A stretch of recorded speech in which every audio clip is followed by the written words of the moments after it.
Meek Mills, you at a Diddy party dressed in matching outfits. Women don't even do that no more, fam. And you got a midget between y'all legs. What nobody wants to talk about is what that matching outfit really meant. They promised him the world. But what they delivered was a nightmare disguised as opportunity. Because Meek Mill didn't just get close to Diddy, he got trapped. A day-old vehicle doesn't just lose its brake system unless someone wants it to.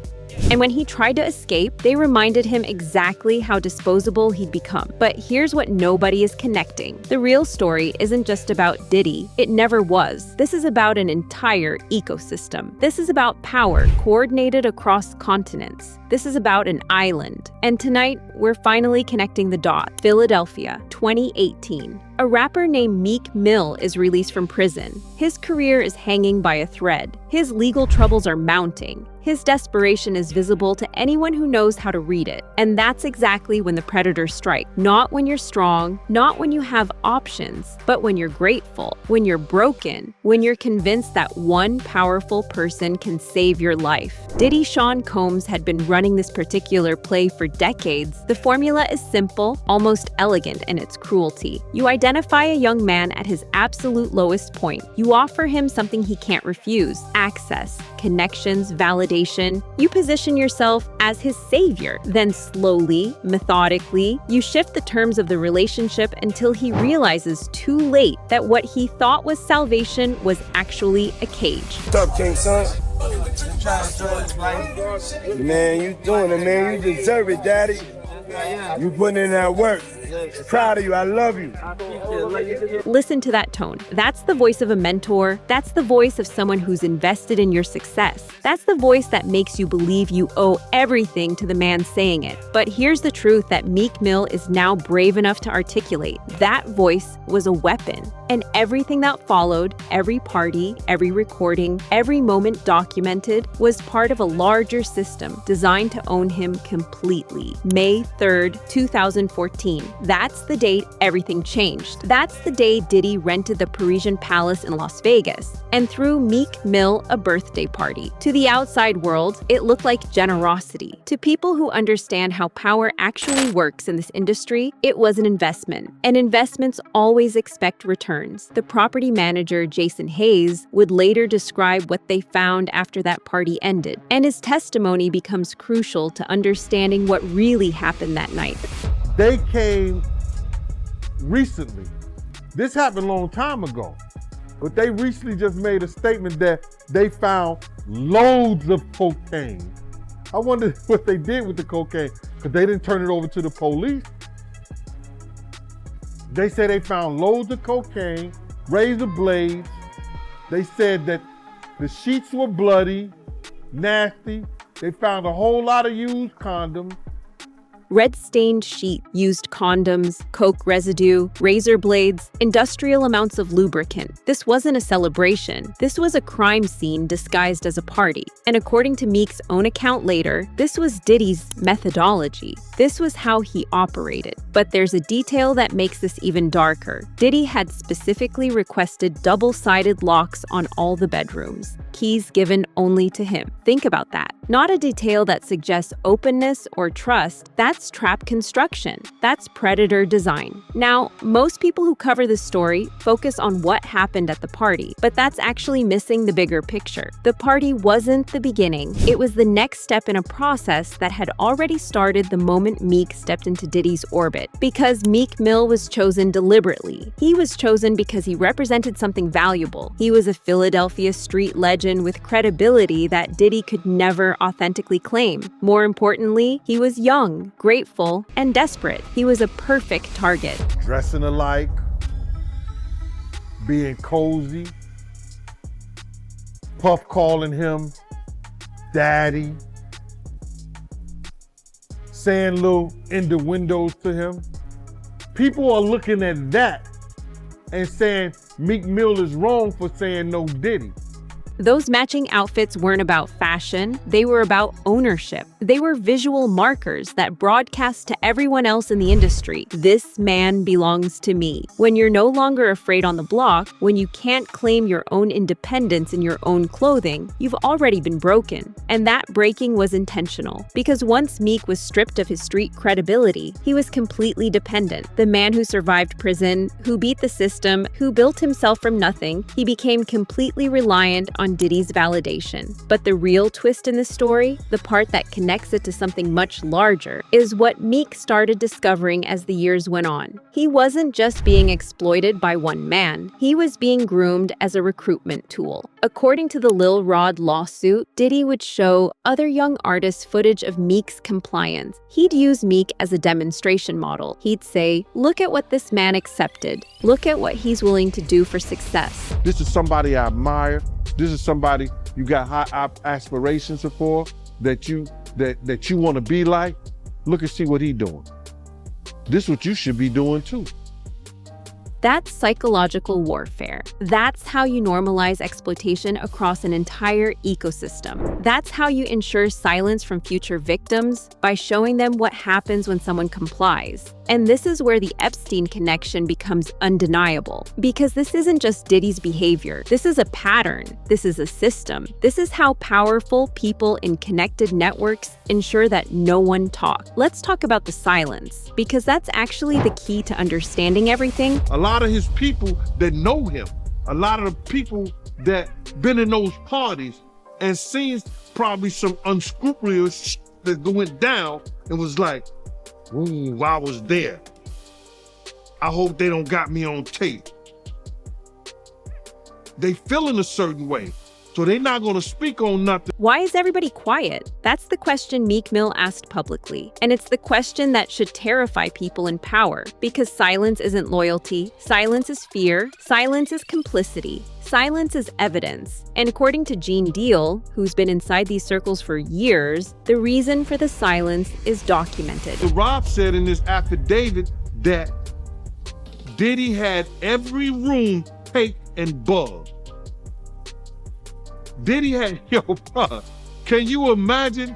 He had every room taped and bugged, and they found little bugs or little tape recorders. Every room, tape, bug. Think about the implication. If you're Usher, if you're Justin Bieber, if you're any of the A-list names connected to Diddy's circle, and you went to one of those parties, then there's footage, there's audio, there's evidence of your presence. And that becomes leverage forever. That's not just exploitation. That's an insurance policy. That's a way to ensure lifetime silence from everyone who's ever been anywhere near him. But the deeper we go into this, the more we have to confront something even darker, because the narrative that Meek Mill is starting to expose goes beyond just Diddy's personal crimes. It goes to infrastructure, it goes to network, it goes to places like Epstein Island. Now, I know that sounds like a conspiracy theory. I know it sounds extreme, but follow the logic with me. You have a wealthy, connected man who's been operating for decades using the exact same psychological mechanisms that Jeffrey Epstein used. You have documented surveillance, you have documented victims, you have documented attempts to silence those victims through media campaigns, legal threats, and physical intimidation.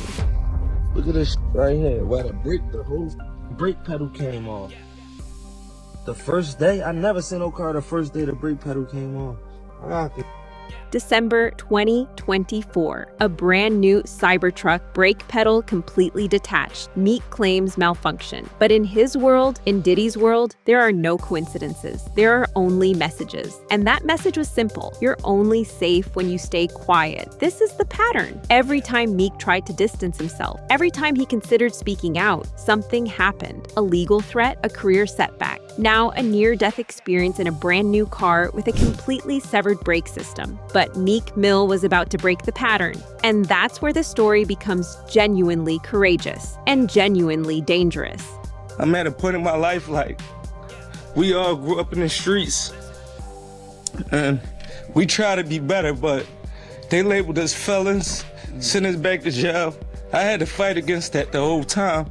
Listen to his voice. That's not just frustration, that's decades of accumulated pain. That's a man realizing that everything he was told was an opportunity was actually a trap. That's someone who survived the streets, survived prison, survived the system, only to discover he'd been compromised by the very person he thought was helping him. And that realization is what made him dangerous, not to anyone else, to the people who had been controlling him. Because here's what actually happened when Meek tried to fight back. In early 2025, when the Lil Rod lawsuit dropped and his name became public, Meek's response wasn't measured. It wasn't strategic. It was panic. When someone offers $100,000 to prove their innocence instead of simply proving it, that's not confidence. That's damage control. Innocent people don't need investigators. They need lawyers. Guilty people need public relations. And that's the moment everything changed. Because panic makes you sloppy, and sloppy people make mistakes. And mistakes create openings. According to sources inside Diddy's own security apparatus, Meek's panic triggered an even darker response. A bodyguard who'd been present at multiple sessions decided to break protocol, decided to document what was actually happening behind those closed doors. All the champagne was spiked, son. Like, all the champagne was spiked. Everybody was passed out. I don't drink, so I was playing that shit off like I don't drink. I smoke. Like, I smoke and I had my own weed, but like everybody was passed out. Yo, Diddy had that man in the room. Look, yes, I put my ear to the door and I brought the phone because Diddy started going in overdrive. I ain't know what the was going on, but I just heard balls slapping against ass cheeks.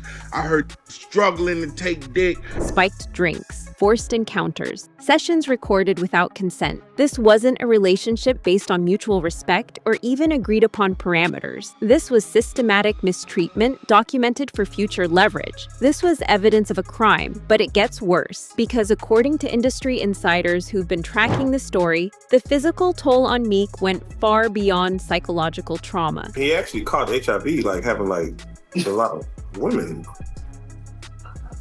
Oh yeah, let's just go down the rabbit hole of all of his sins. I'm just saying. You want to know what's wild about that though? He faced that head up. He did. And he didn't stop. And he didn't stop doing what he's done. Think about the calculated cruelty of that revelation. Diddy allegedly didn't just exploit Meek's vulnerability. He allegedly transmitted an STI that would stay with Meek for the rest of his life. And then he demanded continued participation because now Meek couldn't leave without the world finding out. That's not just sexual abuse. That's biological leverage. That's creating a permanent, irreversible bond of silence through medical consequence. But this is where the story shifts again. Because Meek Mill, for all his fear, for all his pain, for all his legitimate reasons to stay silent, he decided to break. And that's not just a personal act of courage. That's a threat to an entire system. Because once you understand what Meek is actually saying, once you connect the dots between his exploitation, Diddy's surveillance infrastructure, the enforced silence of celebrities, and the documented pattern of predatory behavior, you're forced to confront something much larger. You're forced to ask how many networks like this actually exist. You got to realize when Homeland Security get their evidence together, they're going to send agents out. You understand? They might send an agent out to me. Yo, what do you know? What have you heard? What have you seen? What's been going on? You know what I'm saying?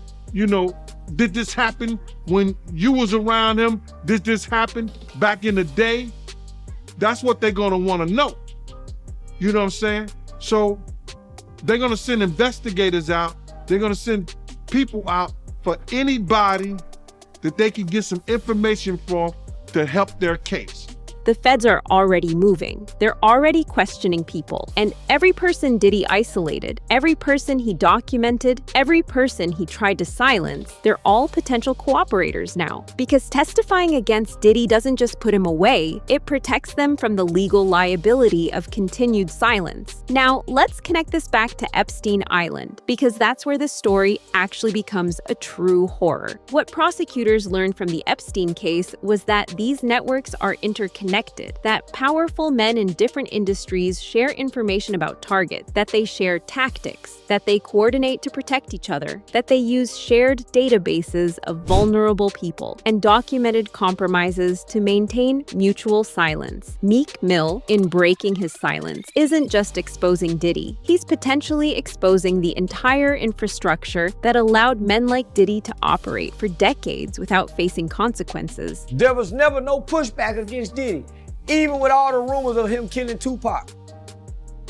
So I don't think Diddy just got something on executive, he got something on everybody. Nobody pushed back. Not the labels, not the media, not the celebrities who worked with him, not the executives who benefited from his deals, because they all had something to lose if Diddy went down. They all knew that if the tapes surfaced, if the recordings of their presence at those parties became public, they'd be implicated too. That's the insurance policy. That's why the silence persists. That's why Nicki Minaj, despite being married to Meek at the time, couldn't publicly support him when the allegations emerged. When your ex-girlfriend goes on live TV to talk about undercover rappers while you're fighting for your reputation, that's not coincidence.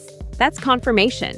She was confirming. She was feeding the rumors. She was participating in the very system that was destroying the man she'd been intimate with, and that's not because she's cruel. That's because she understood the cost of defending him. But here's where Meek Mill's breakdown becomes genuinely powerful, because it's not just a personal catharsis, it's a structural threat. Think about what happens when you have documented evidence of sexual coercion, drug facilitation, surveillance without consent, biological harm through disease transmission, coordinated silencing campaigns, physical intimidation, and think about what happens when the person who lived through it decides that the cost of staying quiet is higher than the risk of speaking out. It's crazy that money, that lifestyle, and you trying to fit into something get you. These guys never set out to do all this. Meek Mills, when he got into the game, he didn't set out to be question about his manhood with Diddy,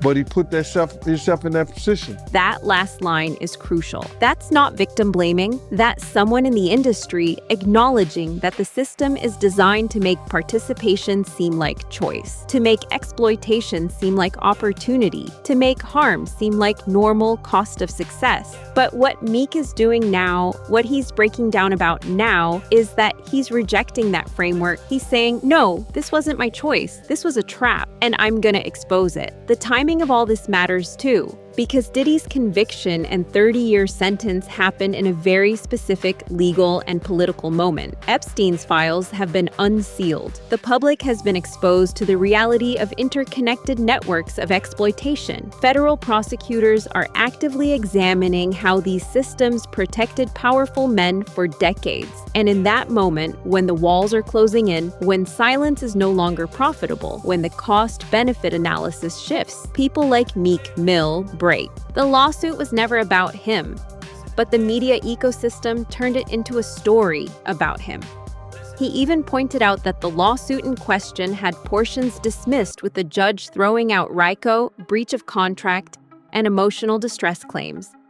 But here's what that commentary misses. The media ecosystem isn't a bug. It's a feature. It's how the silence gets maintained. It's how accusations get diluted. It's how victims get re-victimized through narratives they didn't create. Meek understood that. And he understood that the only way to break the cycle is to own the narrative, to speak loudly, to get emotional, to let people see the cost that staying silent has actually taken. So let's talk about what Meek's breakdown actually means. Because it's not weakness. It's the opposite of weakness. It's the moment when someone who's been systematically broken decides that freedom is worth more than safety. The tears aren't about sadness. They're about rage. They're about years of accumulated violation finally reaching a breaking point. They're about a man who lost his youth, his autonomy, his sense of self, deciding that he's going to pull the entire system down with him if that's what it takes to be free. Meek Mill chose a different path.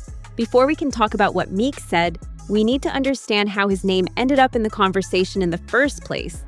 He chose a different path. He could have stayed silent. He could have accepted the narrative that was being constructed about him. He could have let the bots and the media ecosystem and the coordinated silence consume his story. Instead, he spoke. And in speaking, he exposed not just Diddy, he exposed the infrastructure. He exposed the surveillance. He exposed the documented evidence. He exposed the silence of people who could have defended him but chose not to because they were afraid of what they themselves might be implicated in. And that brings us to the Epstein Island connection. Because what Meek is describing, what he's breaking down about, is part of a larger pattern that law enforcement has been documenting for years. Networks of powerful men, interconnected through business, politics, and entertainment, sharing tactics, sharing leverage, sharing victims, using documentation as insurance, using silence as currency. Meek Mill wasn't just abused by Diddy, he was absorbed into a system that extends far beyond one man. And his breakdown, his exposure, his willingness to speak, that threatens the entire network.